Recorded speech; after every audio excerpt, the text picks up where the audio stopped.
Malayo na ang nalalakad ni Jason nang huminto ito dahil 5 lipa pa ang layo niya sa binata. Nilapitan siya nito. Tama ang hula ko. Sa taas ba naman ang suot mong sapatos? Sigurado akong hindi ka aabot sa restaurant na kakainan natin. Kaya ko naman na. Kahit masakit, tinitiis ko. Sagot niyang pasinghal. Ngunit napangawi siya ng muling ilakad ang paa. See? Hindi mo kaya. Kaya bubuhati na lamang kita. No way! Malakas na tanggi niya. Humigpit ang hawak ito sa bewang niya upang lalong magkalapit ang kanilang katawan. Dumoble ang tibok ng puso ni Bea. Sing bilis nang napanood niyang car racing sa France. Maging sa Jason galon din ang nararamdaman. Pinilit niyang hindi pansinin ang kung anong pakiramdam niya habang halos gadangkal na lamang ang layo ng mukha niya sa dalaga. Ang alam niya matagal nang natulog ang ganong klaseng damdamin sa puso niya simula nung iwan siya ni Ana. Napamura ang lalaki nang ma-realize na bumabalik ang damdamin na matagal niya nang ibinoon. Napahagat labi naman si Bea. Pwede bang bitawan mo na ako? Pakiusap ang dalaga. Kung hindi niya gagawin yon, ewan niya kung ano pang kasunod na mangyayari. Hindi ito kumibo. Sa halip, pulang babalang binuhat siya. What are you doing? Nahihiyang tanong ni Bea. Napangiti ang ilang nakasaksi sa ginawa ng binata. Hindi pa naman ako ganun ka-ungentleman. May puso pa rin ako.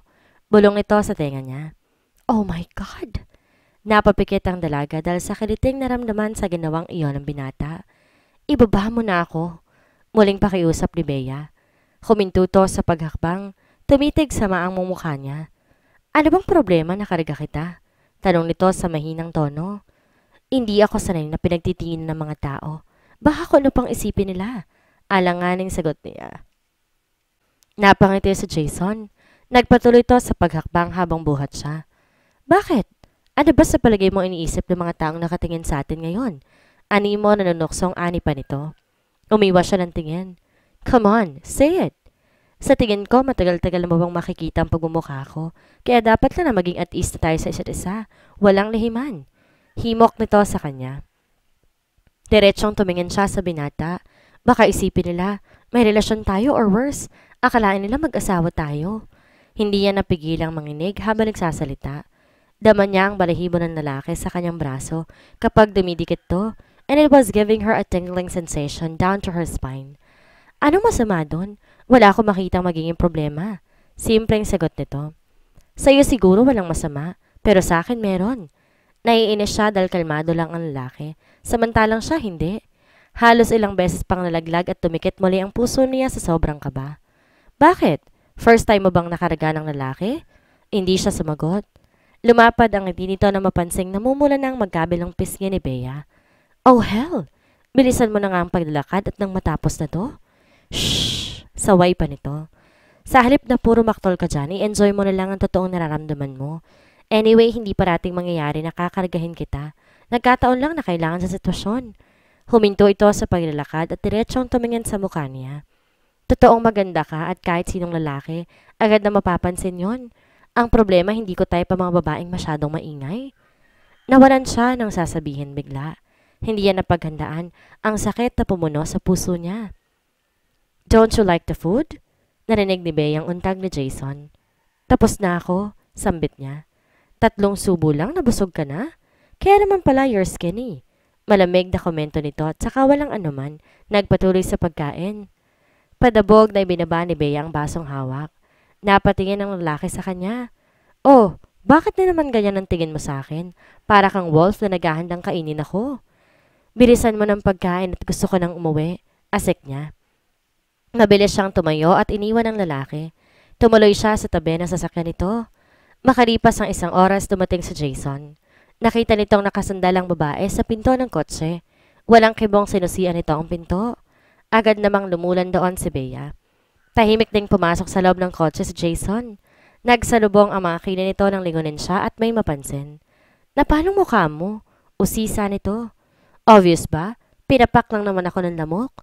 Pabalang nasagot pa niya. At sinong may kasalanan? Alam ko ring ako, kaya kung pwede lang patakboy mo ng kotse, talagang uwing-uwi na ako.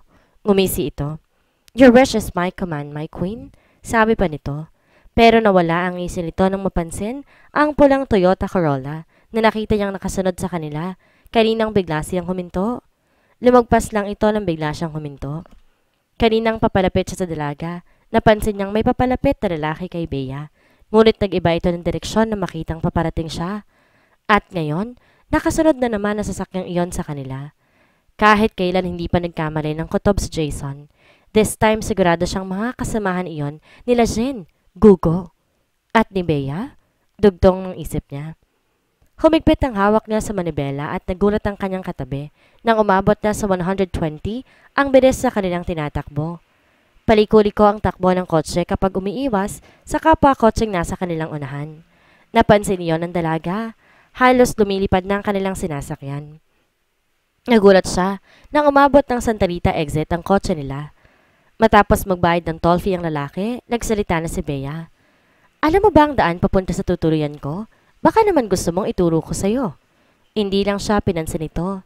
Napansin niya naging 60 na lang ulit ang takbo nila. Napangiti ito pero hindi sumagot. Narinig mo ba ako? Galit na si Bea. Oo, alam ko ang address na uuwian mo, pero may konting pagbabago. Sa rest house ko, sa San Ildefonso ka pansamantalang titira. Namilog ang mata niya. Nalaglag ang panga. You are so impossible. Nagdesisyon ka na hindi mo lang ako tinatanong kung papayag ba ako sa ideyang yon? Pagtataray niya. Baka ka nakakalimutan mo. You are still under my custody. Alam ko kung anong mabuti at masama para sa'yo. Hindi niya pinansin ang paliwanag nito. Wala kang karapatang manghimasok sa buhay ko. Para ka lang kabuting biglang dumating sa buhay ko, Agent Jason Henares. At hindi ako natatakot sino ka man. Gigil na saad niya pa. Lalong tumigas ang anyo nito. Pasensyahan na lang tayo. Ginagawa ko lang kung anong dapat at tama. Hindi ko na kailangan alamin kung ano pang nararamdaman mo. Sa isang katulad mong kaaway, dapat lang na mag-ingat ako. You brute! Huli na para malaman ni Jason ang gagawin ni Bea. Mabilis inagaw niya ang manibela, sabay na tinapakan ng preno. Mabilis nakalabas ng sasakyan ng babae. Tumakbo siya papalayo, ngunit mabilis itong nakasunod. And where do you think you're going? Sigaw nito. Wala kang pakialam. Inawakan nito ang braso niya ng marahas. Nawala ng panimbang si Bea. Sabay silang natumba. Napadagan ito sa kanya. Nagsisigaw siya dahil sa sobrang galit, frustration, pagod at sakit. Shut up! Singhal ng binata. Agad siyang tumigil pero hindi napigilan ang pagtulo ng luha. Bigla siya nitong niyakap ng mabini. Tama na! Ginamit ito ang palad sa pagpahid ng luha sa mga pisngi niya. Leave me alone. Inis pa ring sikmat niya. Hindi kita iiwan kahit ano pang mangyari, Bea. Mahinang sabi nito. Natahimik ang dalaga. For the first time, binanggit ng lalaki ang kanyang pangalan at masuyong pagbigkas ito na parabang totoong may concern to sa kaligtasan niya. Kabaliktaran na sinabi nito na maaaring kakampingan niya ang Zen na iyon. Sandaling namayani ang katahimikan sa pagitan nila. Bumangon si Jason. Inilahad nito ang kamay sa dalaga at inalalayan siyang tumayo. Hindi ka ba nasaktan? Tanong nito habang pinagpagan ang nadumihang likuran niya. Umiling lang si Bea. Let's go! Hinilas siya nito pero hindi siya kumilos. Tinignan siya nito ng mataman. Okay, tell me. Anong gusto mo mangyari? I want my freedom back. I want you to leave me alone. Para siyang binaril diretso sa puso sa narinig at hindi niya alam kung bakit. Yun ang gusto mo? Yes. Si Bea nagtataka sa sarili dahil parang hindi rin siya sigurado sa naging sagot niya. Sigurado ka? Sigurado ko. Marahas na bumuntong hininga sa Jason. Tumango-tango, muling tinignan ng babae. Okay, I am giving you 30 minutes to decide kung sasama ka pa sa akin o hindi na. But if you will choose to leave, then mag-isa kang uuwi sa tuturian mo. At gusto ko nang ipaalam sa'yo, malaki ang posibilidad na hinahanap ka rin na Zin at Gugo dahil iniisip nilang nasa yung attache case nila. Pagkasabi noon, tumalikod na ito at binalikan ng kotseng iniwan. Naiwan namang tulala si Bea. Binuksan ni Jason ang car stereo. Nilakasan ang volume noon. Sumandal siya sa driver's seat at sa kabila ng nagundong ng rock na tugtog, dinig niya ang pagtatalo ng kanyang isip at puso. What is wrong with you, Henares? Babae lang yan. Dinadramahan ka lang yan. Lumalambot naman kaagad ang puso mo. Ayon ang isip niya. Tanga ka kung magpapasira ka na naman sa isang babae. Bigla siyang napadilat nang marinig ang sunod-sunod na katok sa salaming bintana sa tapat ng passenger seat. Bumukas ang pinto at tahimik na umupo si Bea sa tabi niya. Tiningnan siya nito. Sasama ako sa'yo sa isang kondisyon. Ano yun? Huwag mo naman sana akong itrato ng isang kriminal. Biktima lang din ako ng maling hinala, maling akala. At sigurado kung hindi magtatagal, mapapatunayan ko sa iyong wala akong kinalaman sa mga ibinibintang ninyo sa akin. Kaya lang ako nagdesisyong sumama sa iyo dahil baka isipin mo na talagang may kinalaman ako sa mga dokumentong nakuha ninyo sa attache case.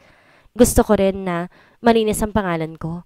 Sa maling pagbabalik ko sa Amerika, iisipin ko na lang ang lahat na nangyayaring to ay pagsubok lang sa katatagan ko. Naiintindihan ko. Maikling tugon ni Jason. Tahimik na pinaandar niya ang kotse. Ito ang magiging kwarto mo, Bea. Sambit ni Jason sa kasunod na dalaga. Binuksan nito ang switch ng ilaw. Bumalaga ang simpleng ayos ng kwarto. Isang queen-size bed ang nasa gitna ng kwarto. May settee, side table, 2 bookshelves, isang cabinet na lagayan ng damit, 3 lampshades na nakadikit sa dingding. Sigurado akong sa'yo ang kwartong to. Aniya sa lalaki dahil sa kulay asul na pintura ng dingding at ng ceiling. Tama ka. Hindi pa kasi masyadong ayos ang guest room. Bihira lang kasi akong manatili dito kapag naisipan ko lang. Nakasuksok ang 2 kamay nito sa bulsa ng pants nito. Hindi ba nakakahiya na akong patutulugin mo sa kwarto mo at ikaw sa guest room? Kaswal na tanong ni Bea. Walang problema.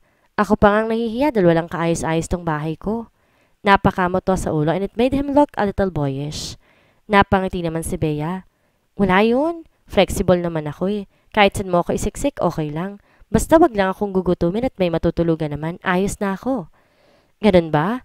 Sigurado ako gutom ka na dahil hindi ka naman masyadong kumain kanina. Hindi umimek si Bea dahil tama ang lalaki. Don't worry, masyado ako maraming stocks ng pagkain dito. Ipagluluto kita na espesyal na pagkain. Naku, salamat. Masayang sabi niya. O sige, maiwan na kita. Mag-shower ka na. Nawala ang ngiti ni Bea at napansin niyo na Jason. Bakit? Untag nito. Mukhang may problema ako. Wala akong damit na pamalit at sa damit na suot ko. Nahihiyang aniya. Oh! Napatapik to sa noo.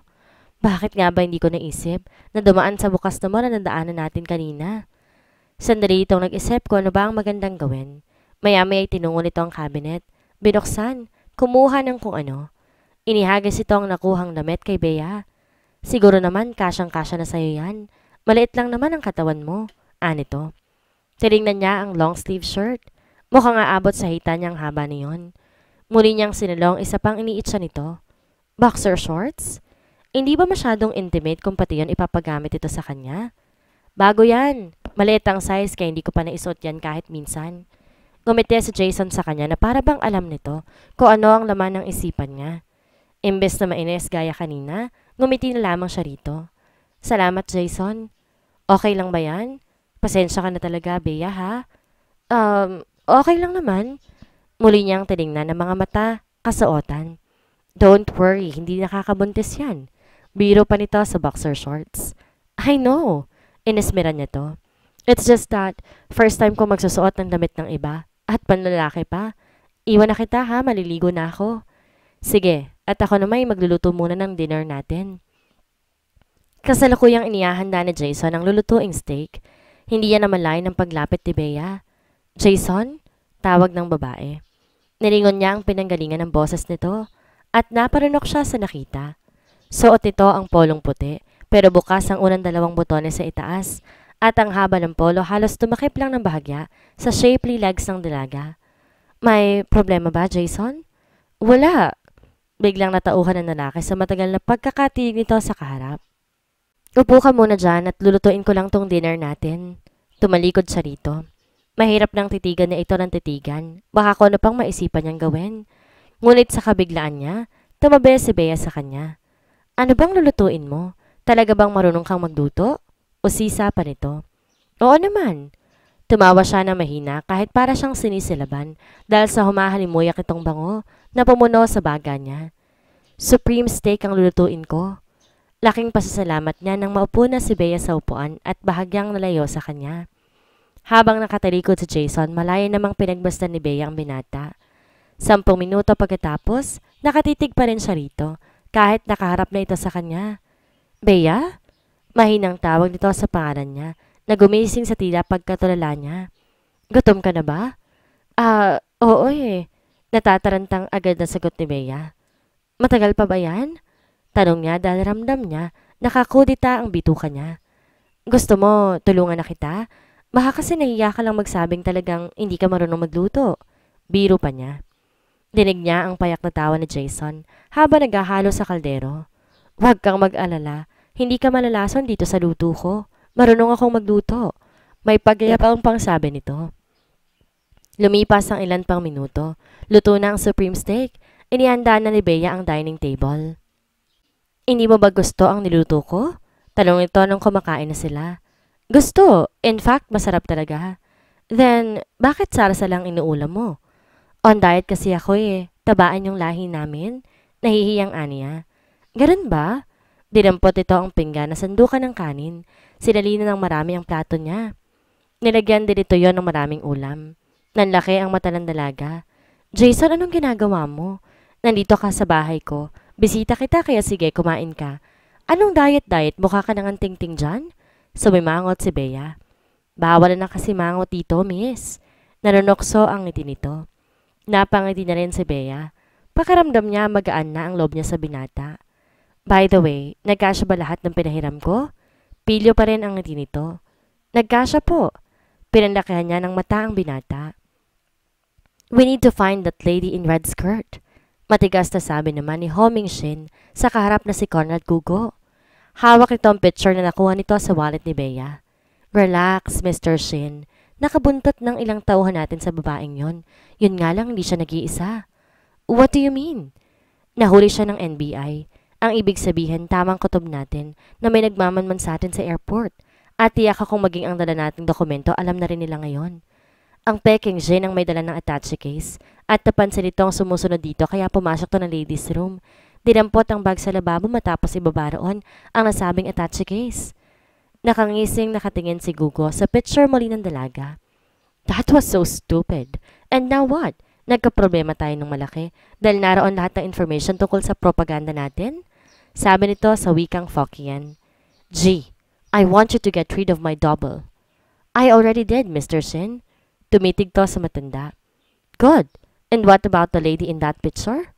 Biglang nagring ang cellphone ni Gugo, kaya hindi ito nakatugon sa amo. Agad ding sinagot nito ang tawag at ilang sandali, agad ding ini-off. Nasa San Ildefonso, Bulacan ang babaeng tinutukoy mo, kasama si Agent Hinares. Imporma ni Gugo sa matandang Chinese. Go now and kill them both, sigaw nito. I will, Mr. Shin. Matagal na rin na hindi ako nakakatikim ng babae. Bago ko patayin si Miss Xavier, pagsasawaan ko muna. Sa picture pa lang mukhang mabango na. Nakangising sabi pa ni Gugo, sa wika ng amo. Tumango lang si Mr. Jin. Sumenyas na umalis na si Gugo. Agad din namang sumunod ang huli. Hindi makatulog si Bea. Nagpa siya siyang bumangon at lumabas ng kwarto. May nakita siyang liwanag mula sa hardin. Lumabas siya at napangiti na makitang mula sa buwan ang liwanag ng hardin. Naupo siya sa iron chair at tumingala sa langit. Pinuno niya ng hangin ng dibdib. Laman ang isip niya sa Jason. Wala pang 20 oras na nakasamang lalaki, pero pakiramdam niya kilala niya na ito. Mabait pala si Jason. Amin niya pa sa sarili. Hindi lang yon, gwapo at macho pa. Kahit sinong babae hindi pa kakawalan ang ganong klase ng lalaki. At hindi man niya aminin, parang infatuated na yata siya sa NBI agent. Malapad siyang napangiting muli. Naabutan siya ni Jason sa ganong itsura habang pinapanood ang mga bituin at buwan.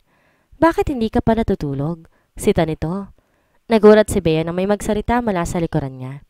Umupo sa tapat niya ang lalaki. Jason! Bulalas niya. Anong ginagawa mo rito? Bigla niyang hinila pababa ang polong suot na umabot lang ang haba sa kalahati ng hita niya.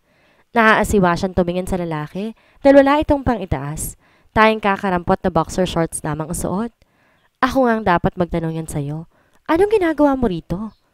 Nagpapahangin. Hindi kasi ako makatulog. Sana man lang nagpaalam kang pupunta ka lang sa hardin. Alam mo ba kanina pa kita hinahanap? Asik nito. Ano? At para naman ako magpapaalam sa'yo, alam ko namang nagpapahinga ka. Teka nga, iniisip mo bang tatakas ako? Galit din niyang untag. Nang hindi kumibo ang binata, muling nagsalita si Bea.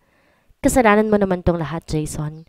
Kung iniuwi mo na ako sa talagang tutuluyan ko, di sana hindi ka nag-aalala sa akin at wala na rin akong dapat ipagpaalam pa sa anumang gusto kong gawin.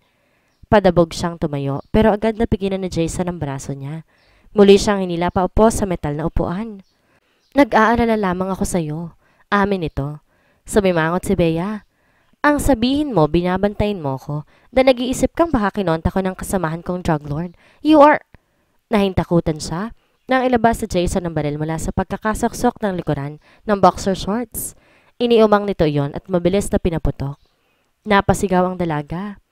Bumagsak ang isang lalaki na hindi kalayuan sa likuran niya. Nahintakutang napayakap si Bea sa NBI agent. Jason, sino? Hindi pa niya natatapos ang tanong, pilit siyang iniyuko ng binata. Dapa! Utos sa kanya ng binata.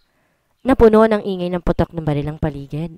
Napasigaw si Bea na makitang may 7 lalaki sa hardin. Napasigaw siyang muli na makipagpalitan ng putok si Jason sa nasa kabilang sulok ng hardin. Lumayo ka na sa lugar na to, Bea. Now! Paano ka? Nag-aalalang tanong niya. Parating na mga kasamahan ko, umalis ka na. Tumakbo ka na, bilis! Bagaman alanganin, mas pinili ni Bea ang lumayo sa palitan ng putukan. Malapit na siya sa gate nang may humarang sa kanya. Hello, Bea. Mas lalo ka palang maganda sa personal. Nakangising anang lalaking maliit. Nakakatakot ang kislap ng mga mata nito. Parang walang mabuting gagawin. Sino ka? Tarantang napaurong siya. Nang makita niyang patuloy sa paglapit ang lalaki, nagmamadali siyang tumakbo. Ngunit agad nasukol siya nito. Napangiwi si Bea na maramdamang sakit nang hilahin itong buhok niya. Pilit na iniharap nitong mukha niya. Halos mahalikan na siya. Bitiwan mo ko. Nagpupumiglas na asik pa niya. Tinatanong mo ko kanina kung sino ako? Ako nga pala si G, ang iyong secret admirer. Nandito ako para patayin ka. Pero bago ko gawin yun ay, Inamoy-amoy nito ang buhok at ang leeg niya. Talaga palang maganda ka at mabango. Idinikit nito ang katawan sa katawan niya. Bitawan mo ko. Hayop ka! Tili ni Bea. Isang suntok sa sikmura ang nagpakawala sa ulirat niya. Wala na siyang malay tao nung buhatin siya ng lalaki. Papasok sa bahay. Inilapag siya nito sa kama at buong kasabikang pinagmasdan.